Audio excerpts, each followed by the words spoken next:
Okay, gang, welcome to the next episode. I have a lot going on in front of me, and I'm going to have a lot more in a little bit.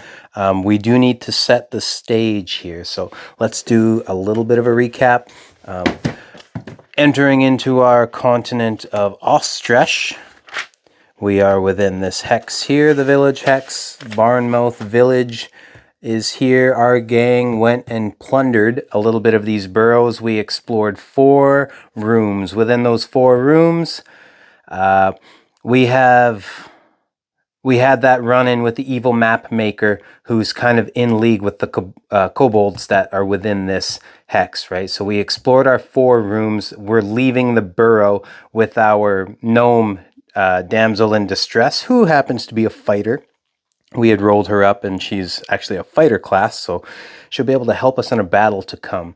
And we are taking her. She was unconscious in the burrow, and we kind of healed her up, used our last healing spell to bring her back up. We got 7 hit points on her, and we decided we're going to bring her back to her encampment here that has 5 other gnomes who are part of like a archeological adventuring group themselves. Their whole goal is to map out this burrow. So we're trying to map out those 10 floors for them, and then their quest can kind of be considered done and they can take off. But in the process, we found one of their gnome NPC ladies. This is going to be her for now. I don't really have a gnome NPC, but that's going to be her. And we're taking her here. However, along the way, we rolled a 1 on an encounter chart, and we discovered that we are intercepted by a patrol of 5 kobolds, and that's what I have this little line going on here for, our little guys, right? So I got 4 of these tokens, as well as like a little 5th. He kind of looks like one, but we're going to throw them. Those are our 5 raiding parties. However, a few episodes back, when we first went into this dungeon, our first encounter on the first floor was with that evil map maker and a kobold inventor. And we defeated the kobold inventor thanks to Moss and Keto, rest in peace. And we used our rope to tie up the map maker, and I completely forgot about that. We left him outside the entrance while we kind of went along and plundered 3 more floors. And we forgot about him. So I got to find out what he did. So we had tied him up with a rope, that evil map maker, and we got to see if he escaped his bonds, and he might have been the guy to go and fetch this party. We'll discover what it is. So I need to look on the rules for the rope, and we'll go from there. Okay, so here we go. Here's the rules for the rope. The rope can be burst with a successful DC 20 strength check. It would be this one. You can bind an unwilling creature with a rope only if the creature has a grappled, incapacitated, or restrained condition. We incapacitated him when we defeated him in combat. The creature has a restrained condition until it escapes. Escaping the rope requires the creature to make a successful DC 15 dexterity check. Now, he was the map maker we used as a bandit. He has the bandit stat block. So I'm going to have a check in here for bandits to see what their dex is. So he can add +1 to his dex roll to see if he escaped, and he needs a 15. No, he did not escape. So he's not the one who found this. Or went and got these this raiding party here, or sorry, this scouting party potentially. So we have him in tow, and that's going to be this guy. So he's still bound. He's with us. He's tied up.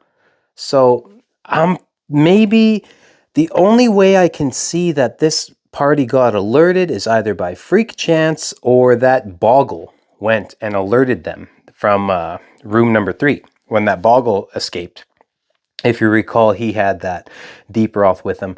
And we encountered another Deep Roth in room 4 that we had to defeat. So I'm almost running with the idea that that Infinite Burrow and that Underdark access way is a way for them to funnel, kind of like some underground cattle, to that scrubland above the burrow where the kobolds hang out, and they use that as a way to bring them maybe some meat and stuff, and that's how they survive. And we were kind of messing up this ordeal they got going on.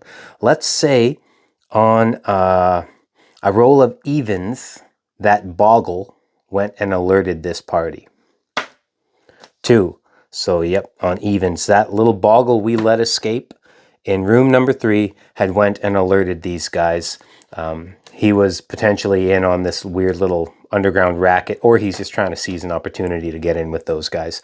And he went and alerted this little scouting party that was around the area. So they came down, they intercepted us. So we got next time we see that boggle, if we recognize them, we're gonna give them what for, right? So that's what explains what happened here. This scouting party is showing up to us, and we still got our map maker in tow. So our big thing, I think their primary objective might be to potentially rescue this map maker, because he was in league with them, right? They had a little racket going on, and he was their way to get into the town, right? So they might want to free him and attack us or kill us so that they can keep their little racket going on, because he's their little ace in the hole, their mole in Barnemouth village. So our big thing is going to be, we might have to destroy these guys and also protect this gnome. We want her safe back to the party so we can make some new gnome friends. These guys, let's look into the kobolds now. So just looking at these kobolds, it does say they're kind of cowardly creatures, but not in numbers. And right now they outnumber us. So I'm thinking the moment we get these guys below the even numbers, we're going to have to roll a morality check on them to see if they flee. And they might have to flee the moment we take out potentially, well, you could count him as their number. So maybe if we take out 3 of their guys, we roll a morality check and see if they flee. That could be how we win this. They have pack tactics, and they have the numbers on us right now. He can't fight for them just yet. Unless they can somehow free him, then he can join the fray. And it's a 5v3 though, as of right now. And we don't have any spell slots to heal for our cleric there. But looking at our pack tactics, it says sunlight sensitivity. While in sunlight, the kobold has disadvantage on ability checks and attack rolls. Okay, this might be a bit of a game changer then. Oh, bumping the camera. It is, do we declare that it's kind of closer to nighttime? So let's have a look at our timekeeping again. We woke up first thing in the morning, and the party can travel 24 miles in a day. These are 5-mile squares. So we traveled 5 miles, and we're currently on the way back, which would be another 5 miles. That would burn up roughly half the day. How long were we in the dungeon? Sorry, I'm burping here. Disgusting. We were in the dungeon. Look at my little timekeeping piece here. We burned up 40 minutes exploring rooms. And then trying to escape that other one. We burned up an hour, and then another 1.5 minutes moving. So we burned up 5 miles roughly of traveling time plus the hour in the dungeon. It's still kind of half the day. It would be sunlight. I would think it would be sunlight out there. I don't think we rested. Did we take a short rest at all? We might have taken a short rest. No, we used that healing spell because we were going to short rest, and then we used a healing spell instead. So we didn't really short rest. But regardless, it's sunlight. So it kind of doesn't make sense that these guys are out here, but they're out here nonetheless, and they might be doing a rescue mission of their own on this guy. But they're going to have disadvantage then on their attack rolls, so that makes it easier for us. They might have the numbers, but if they use their pack tactics, it gives them advantage on an attack roll, but they have the disadvantage on with the sunlight, so it's going to even out. That's all that's going to be there. This stuff's just we won't even have to worry about this. because it's all gonna be balanced out, unless they're away 5 feet from a creature. They got to be within 5 feet. That's right. So anytime they move away 5 feet from their buddy, now they have disadvantage because of the sunlight. So that's how we're gonna play that. So this battle might be a little bit easier than we initially thought. It just looks a little bit scarier. Okay, enough gabbing. Let's discover how far away these guys are from us and figure out the encounter distance. So I'm going to need the Dungeon Master's Guide for that one. Let's have a look. So here we go. We got our travel terrain page. We are within grassland hex, so they're going to be, the encounter distance says 6d6 times 10 feet. So we need to roll 6d6. Give me a moment once again. Or what do I have here?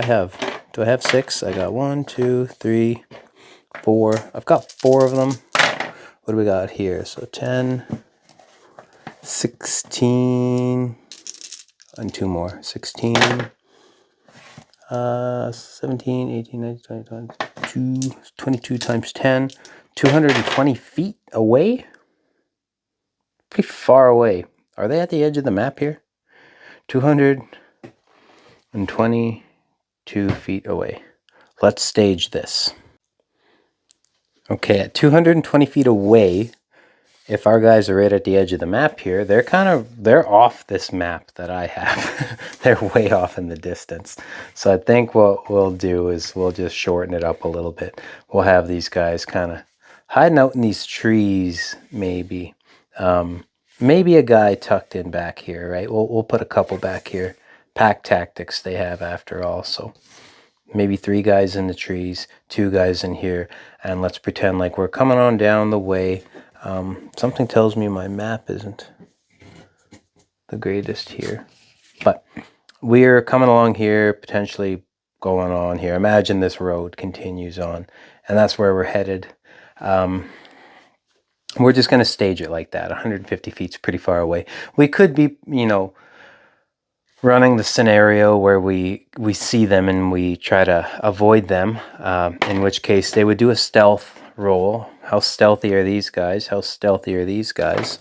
On a 15, I believe they have a high dex too. So they're probably, let's see, if they roll a 15, let's see if our guys notice them. Oh, an 18. Okay. So we notice, like maybe he's peeking his head out, and we notice these guys. Do we notice these guys at all? A 4. No. So we're not going to notice these guys, but we're going to see them poking heads out here and stuff like that. And we're just going to, from here on out, we're going to, what do they do? Does summer,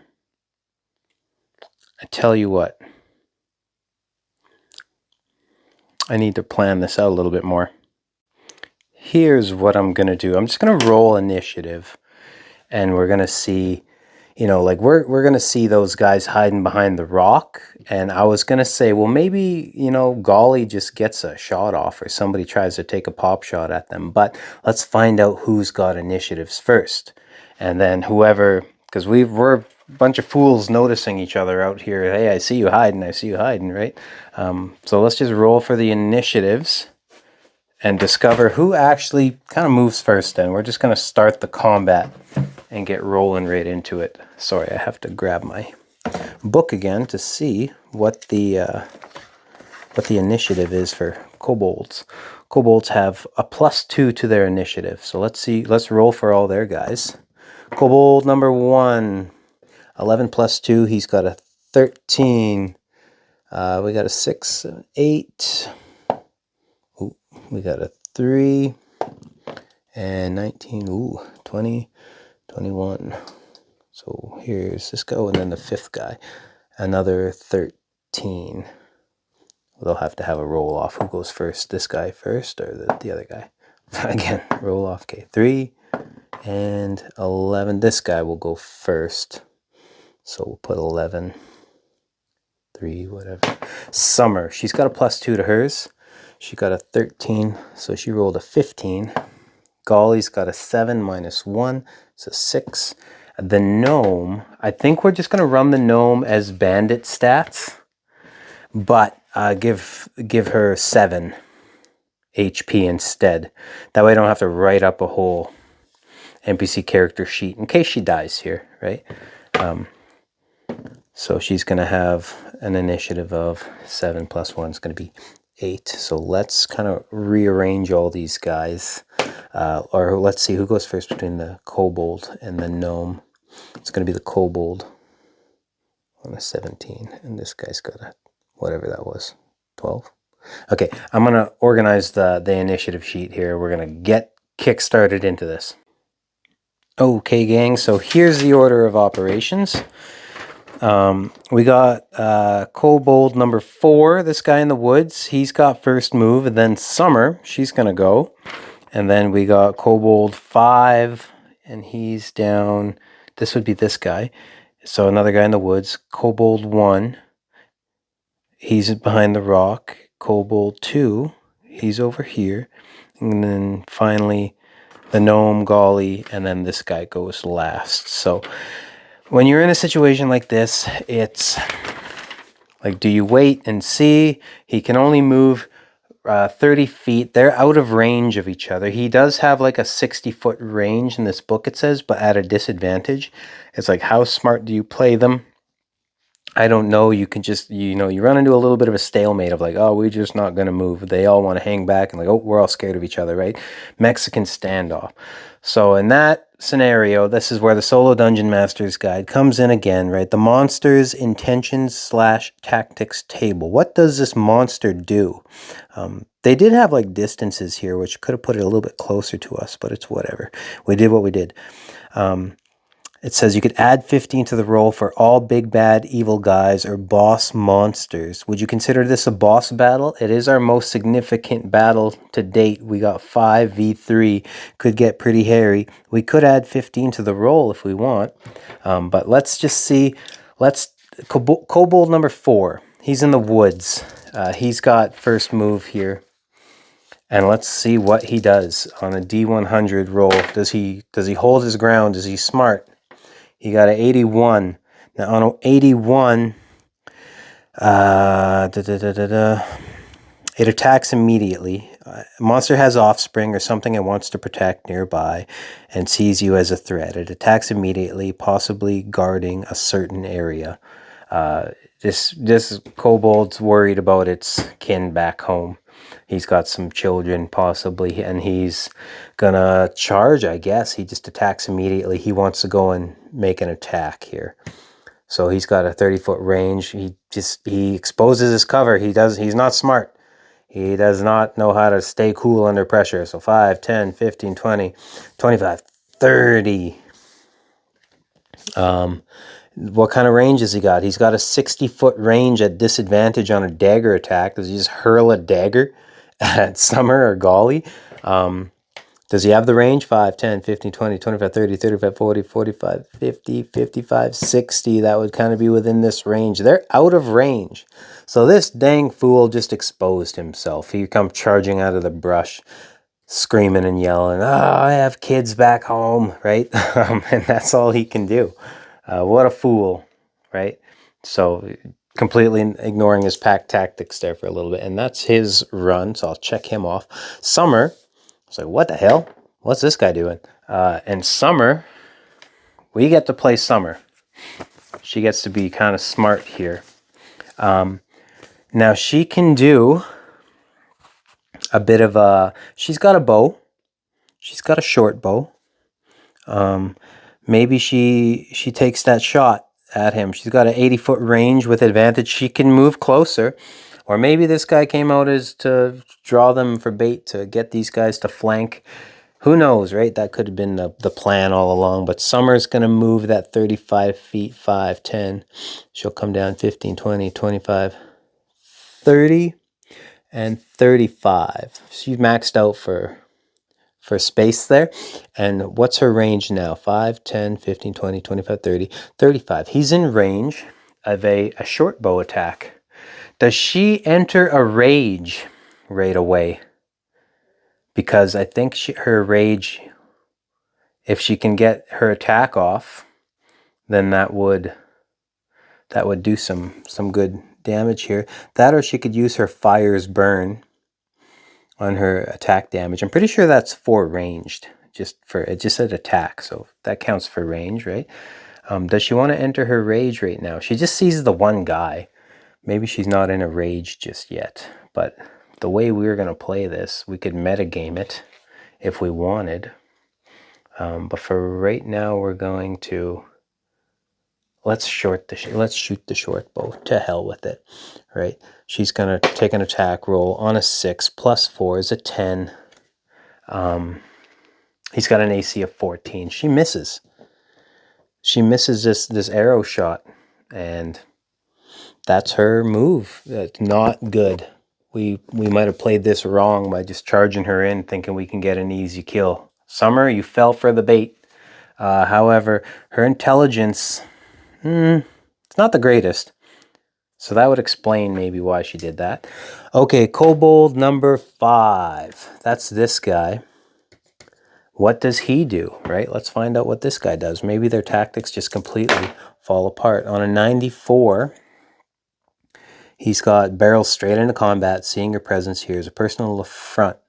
Okay, so he's charging in too. And what's his range? 5, 10, 15, 20, 25, 30. Now, is he in range? 5, 10, 15, 20, 25, 30, 35. He's got a chance to hit her with a dagger attack at a disadvantage. So here we go. On a 12 and a 16. So the 12 plus the 4 is a 16 against Summer's 14. Hits. Oh boy.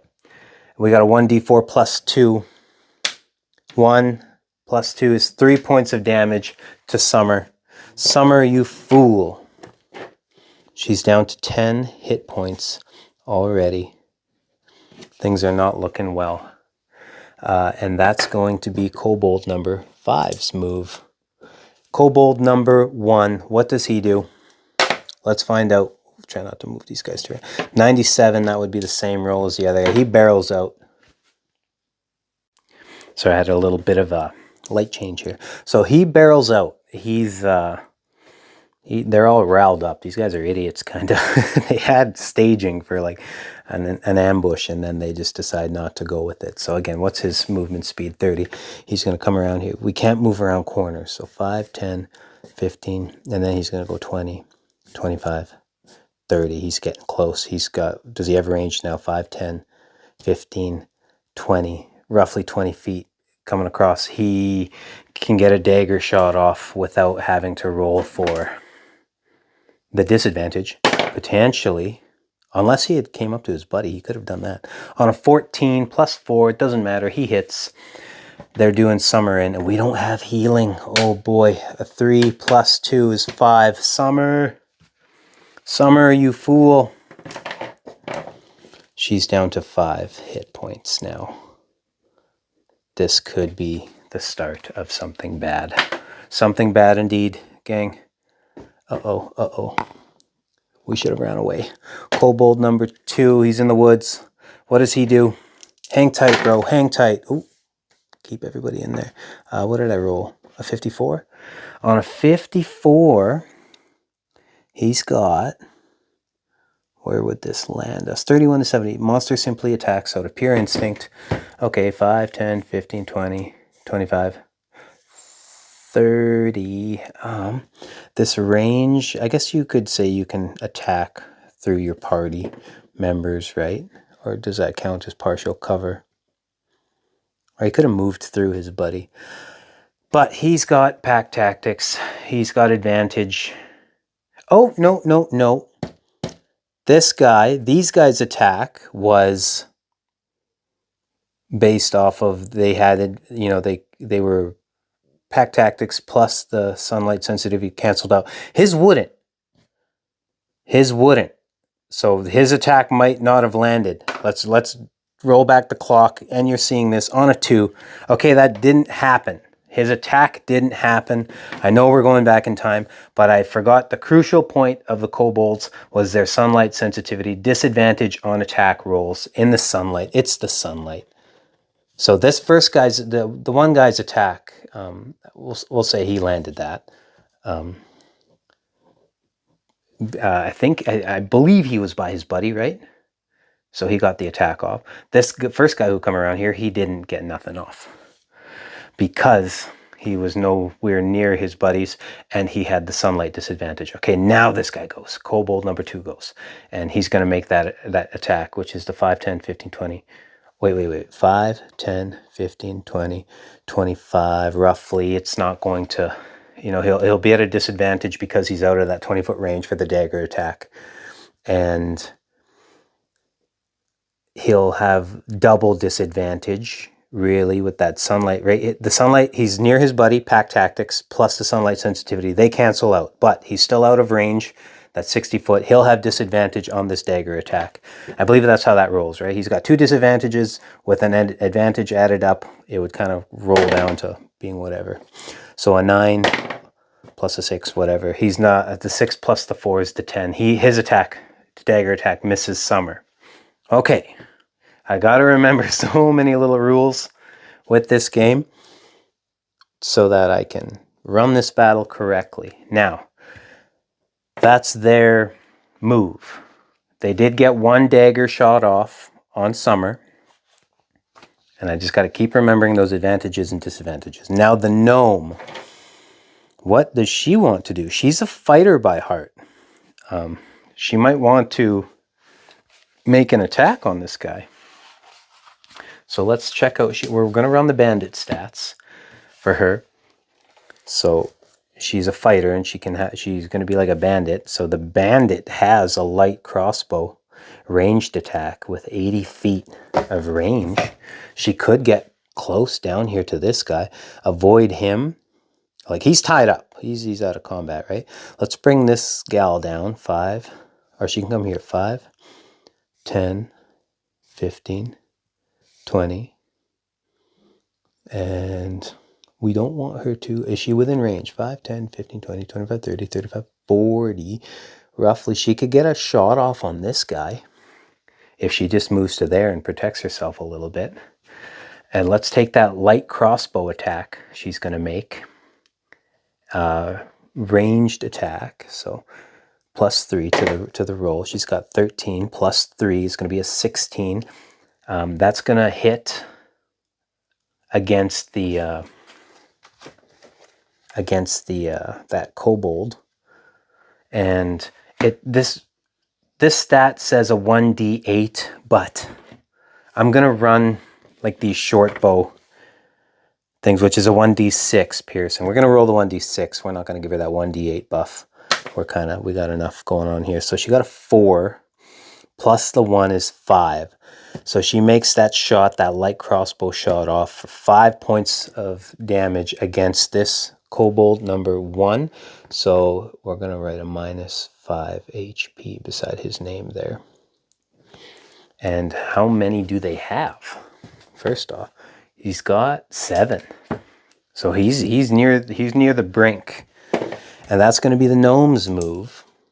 How about that? Hopefully I'm not bumping this mic on stuff and bugging everything. And now Golly's going to go. And Golly is going to... What's his move? He doesn't have healing spells, but he does have some good range spells. Or cantrips, sorry. We got no spells. We can use a cantrip. Ignore that 1. It should be a 2. We can't do any of these, but we can do these. We can do a... resistance, a sacred flame, word of radiance, spare the dying, toll the dead. If someone goes unconscious, we can pop him up at least and then wait it out to get hit points. So at least we have that going for us. Let's do the old sacred flame again. I guess that's our bread and butter with a cleric right now in the cantrip. And hold on, I'm gonna grab another book. Page 313. I should just kind of label these, like put little tabs in them right at this point. The range is 60 feet for Sacred Flame. Where would that land? Let's meta game here. It would be like what? 5, 10, 15, 20, 25, 30, 35, 40, 45, 50, 55, 60. He's kind of within range. He can move forward one just to say, right? 5, 10, 15, 20, 25, 30, 35, 40, 45. Yeah, it'll be within range there. He's got a 60-foot range. He just hangs back because he's a cleric. He might have to clean up a little bit of summer here. And let's flash this guy out and see what we can do with that. So here we go. Sacred Flame time on Kobold number 1 at a 4. Oof. Oh no, they got to make the roll. This is his roll, right? So the target must succeed on a dexterity saving throw or take 1d8 radiant damage. So on a dexterity saving throw, that's his roll. A 4 plus the dex of a kobold, which I believe is not much, not enough to beat our save, right? 2. So he's got a 6, and he needs to get he needs to beat 13, and he doesn't. So he's going to take that damage from the Sacred Flame. He's going to take 1d8 radiant damage, and let's see how much we roll on a 4. So 7, 8, 9, 10, 11. He's got 11 total hit points of damage, and they only have 7, right? And he was at 5, so he's cooked. We've taken out Kobold number 1. Good stuff, Golly. You're proving your worth. Kobold number 1, we can take him off of the battle map for now. And finally, Kobold number 3. What does he do? He rolled a 78. I believe that's going to be just another rush into battle. In reality, we could have played these kobolds a little bit smarter. Okay, what was it? 78. 70 to 80 views as territory. Yeah, it attacks immediately, trying to drive you backwards. Okay, so he's going to... He'll come around, right? He'll come 5, 10, 15, 20, 25, 30. No, let's play him a little smarter than that. Let's play him a little, because he'll have disadvantage in the sunlight. He wants his pack tactics. Can he move that much, though? 5, 10, 15, 20, 25? No, he just can't. He's got to come around this way then.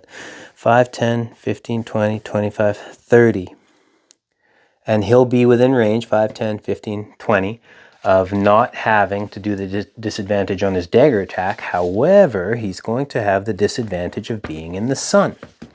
So let's see, he's just going to have to have some super lucky rolls here on a 3. Okay, we're not even going to roll the second one.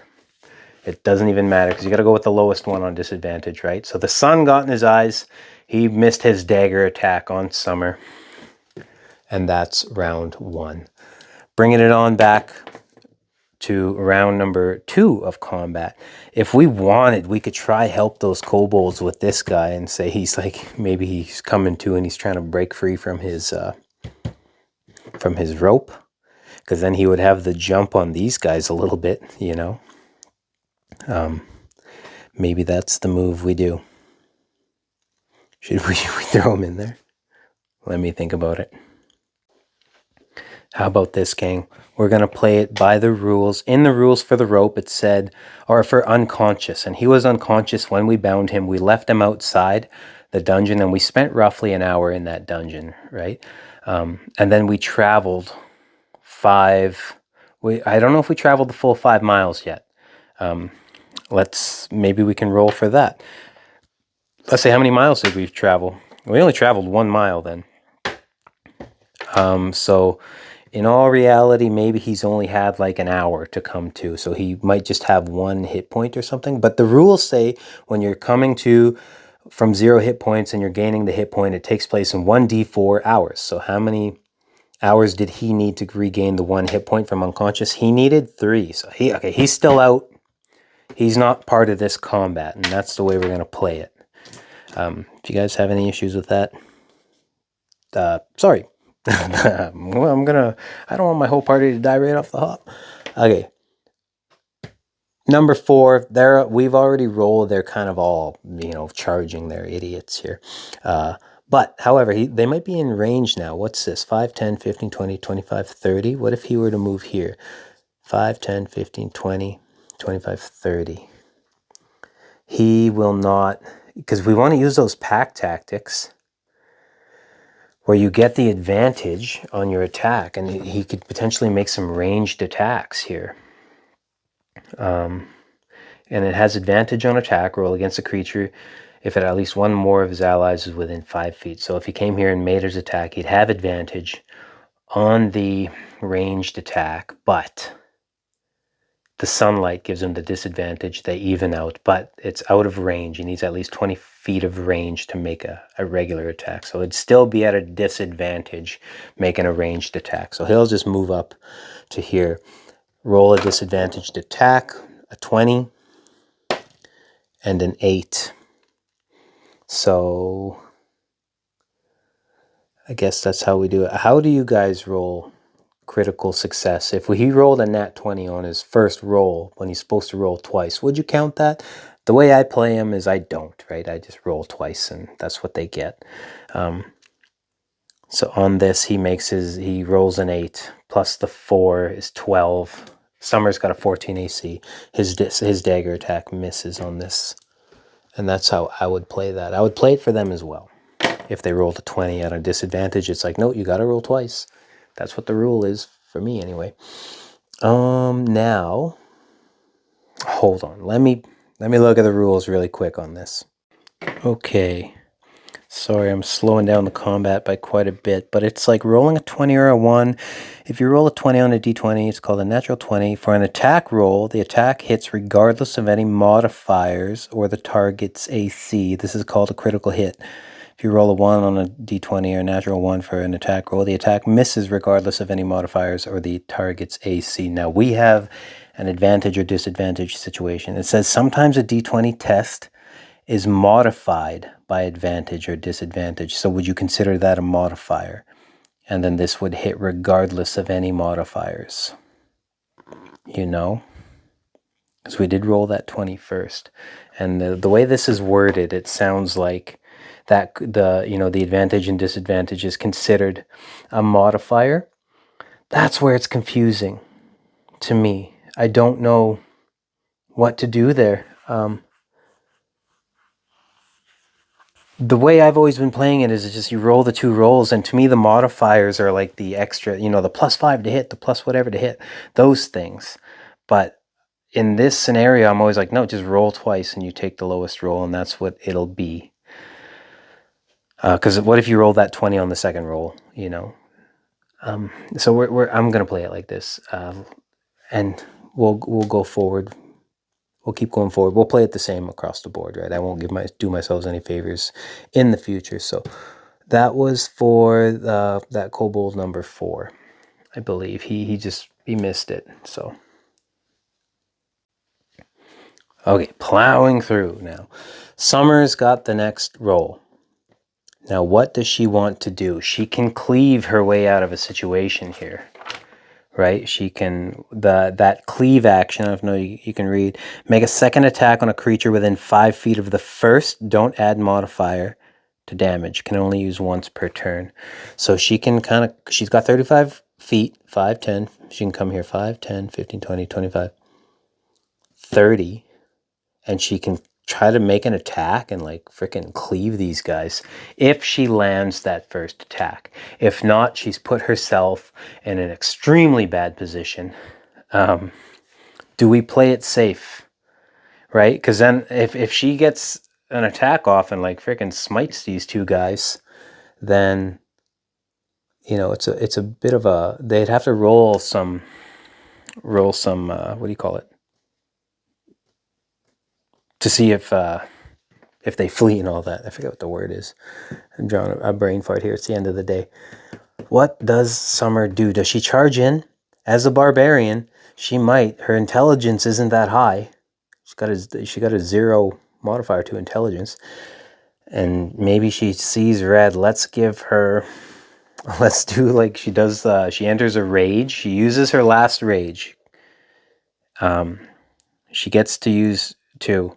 That'll give her some resistance on some of these attacks if she's in a bad position after. So she enters her rage, her last one. She's gonna move on in. Boom! She's right in the thick of it now, boy. Hopefully this pays off. This is a big gamble, and we hope it works. She's going to make the attack on this guy. Hopefully it lands, and she can potentially get a cleave going on. Boom. 10. Plus 5 on the great axe is 15. Oh, look at that. AC 14. That's going to land. She gets that, all that rage bonus, right? Sorry, we can use these as well, but should we declare it first? Who does she use the fire's burn on? Right? Does she, because you add that 1d10. Let's add the fire's burn maybe on the end of the swing. Can you do that? Can you add it to the cleave? Make a second attack. Cleave. Make second attack on a creature within 5 feet of the first. Don't add modifier to damage. Can only use once per turn. Oh, she might not make this first swing. Or no, she might not make the second swing. Let's figure out if she makes the second swing, and then we'll tally up some damage after. So again, we rolled a 10 plus her 5, so that lands again with an AC of 14.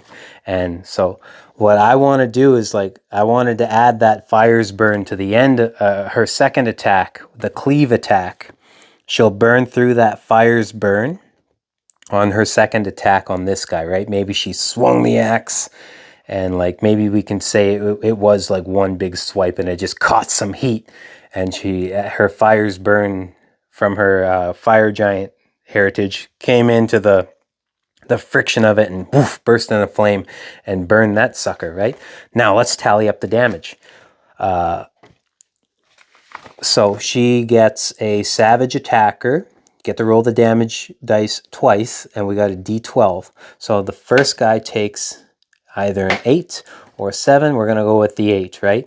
8 plus the 3, 8, 9, 10, 11 hit points gone. Plus the 2. Sorry, we get to add that plus 2 damage bonus because she's in her rage. Boom, he's gone. This guy, that second attack is, well, look at that, an 8. We don't even need to roll a second time because we know that's going to be enough to kill this guy. And we really didn't need to use the fire's burn. It's a bit overkill. We cooked the heck out of this guy, right? Sorry, who is he? He was 4. So kobold number 4 is gone. Kobold number 5 is also gone. Boom, boom. That's Summer's attack.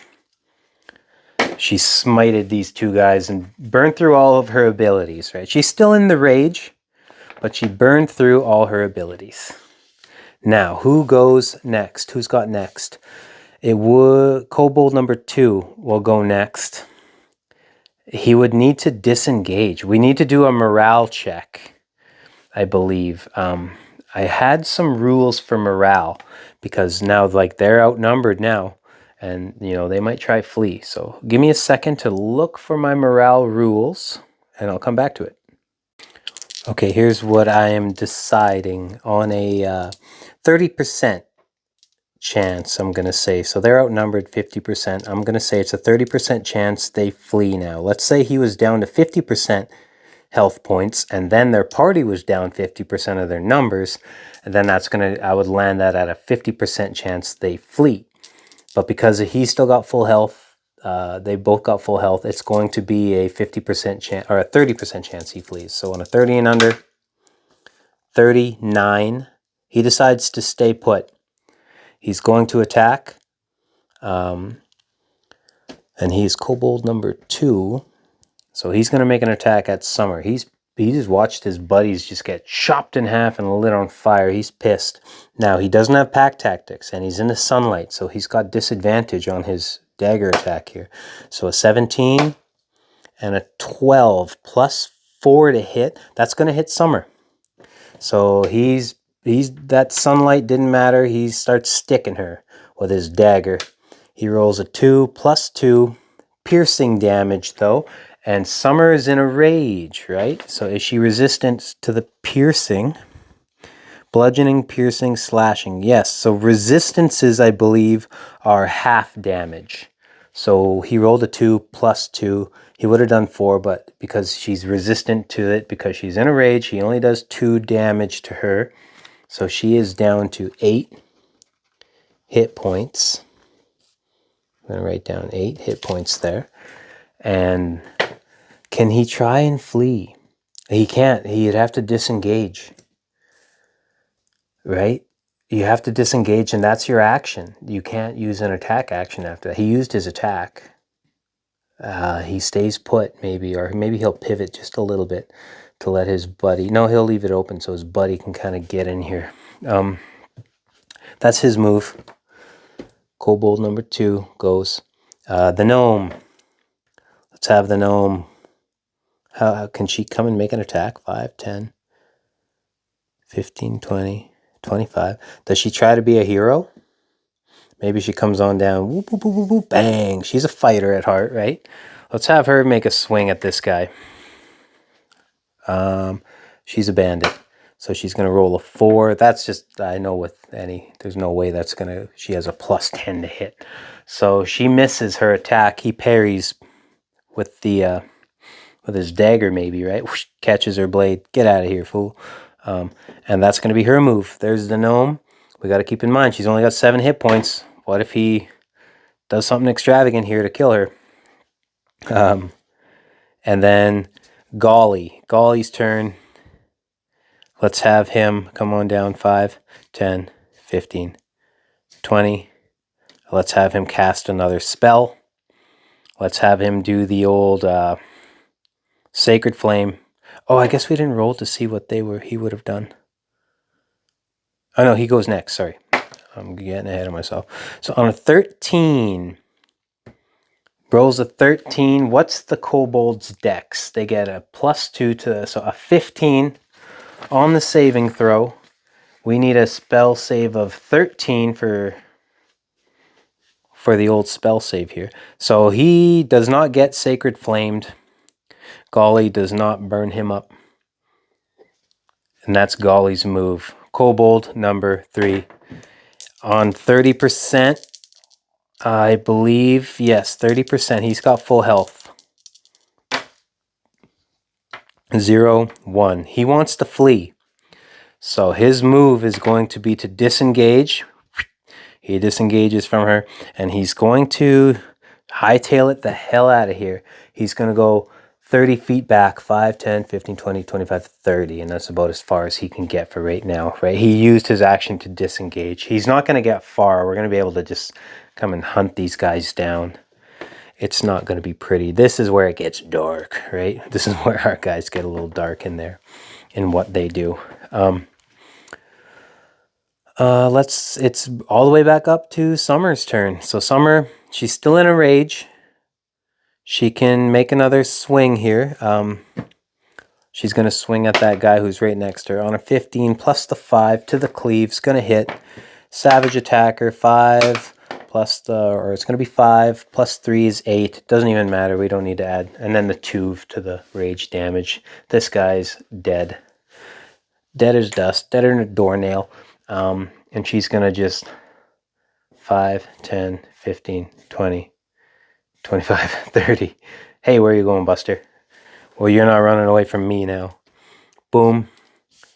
Sorry, that was his Summers. These guys are all kind of done. Kobold's done. This guy's dead. Kobold 2 is...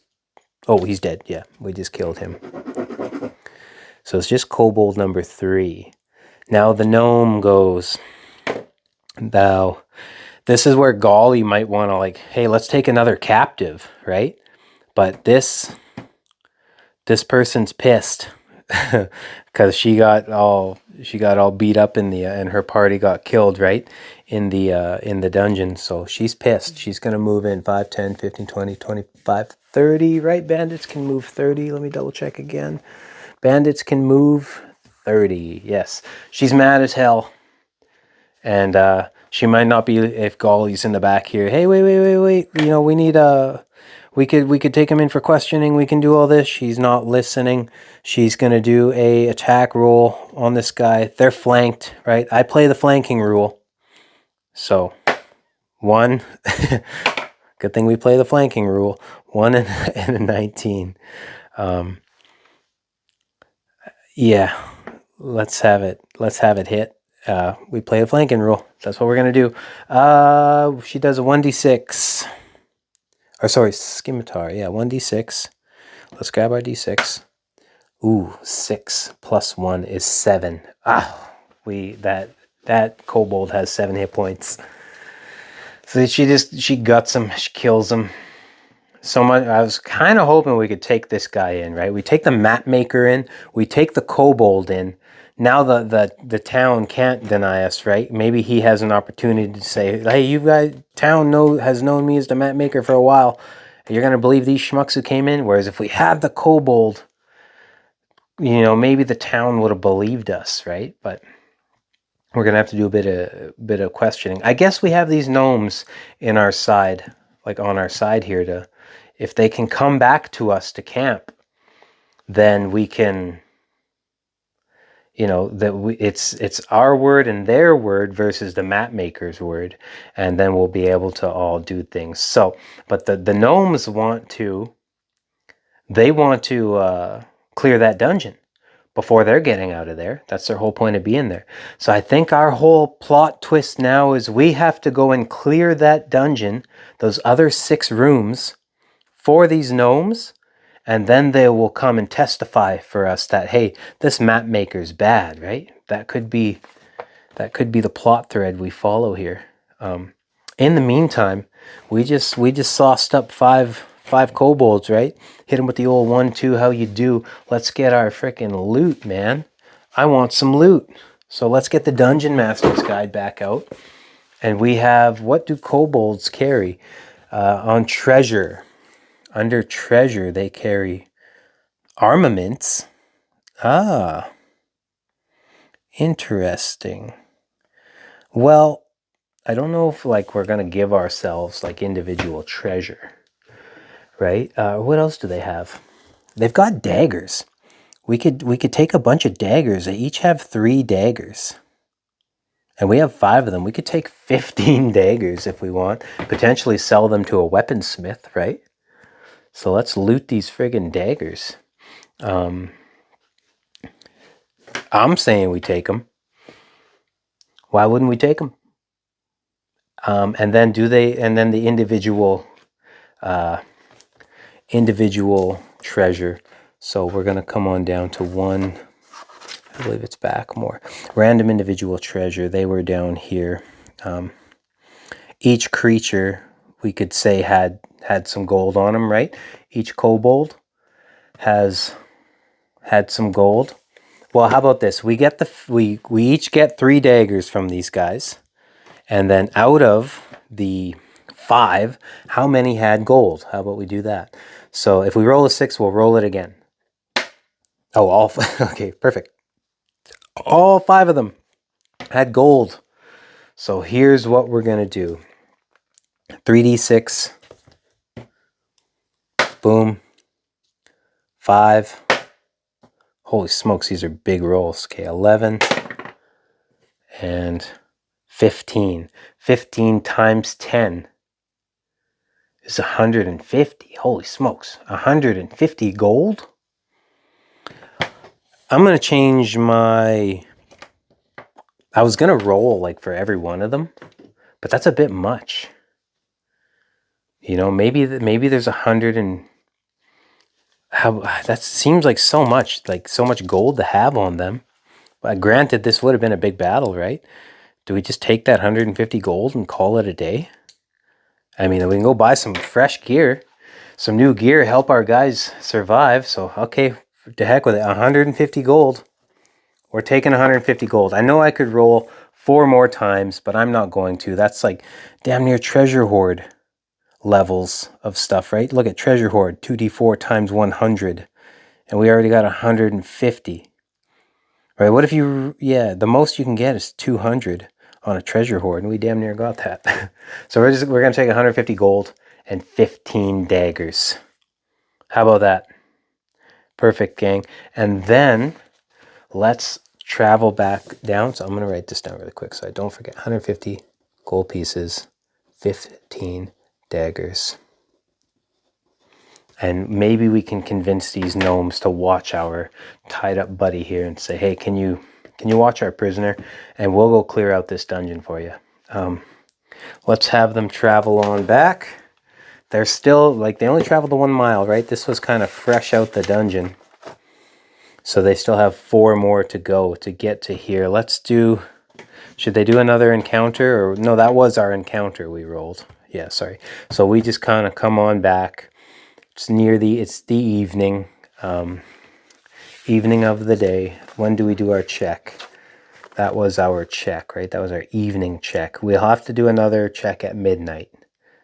Oh, sorry, you can't see that. Do another check at midnight once we're all situated and camped. But we need a long rest. Summer's got, she's got a little banged up. Let's do our midnight check. Get that out of the way to know if we get a long rest. So we're in the wilderness. It's on a 1 on the 1d10 is an encounter. So on a 7, nothing gets us. At midnight, we get a long rest. We get our spell slots back. We get our rages back. We get our health points back. That was a very successful first little plunder of this dungeon. We didn't clear it, right? We got 6 more rooms to go. But we came out with a big spoil between that 300 gold off that first room encounter, and then we got a couple magic items out of that, and now we just got another 150 gold from this little ambush battle here from these kobolds. How about this? Summer's gonna take some ears retroactively, right? Like I'm gonna play it that way. She takes some ears or hands or throws that in her pack. Kobolds, right?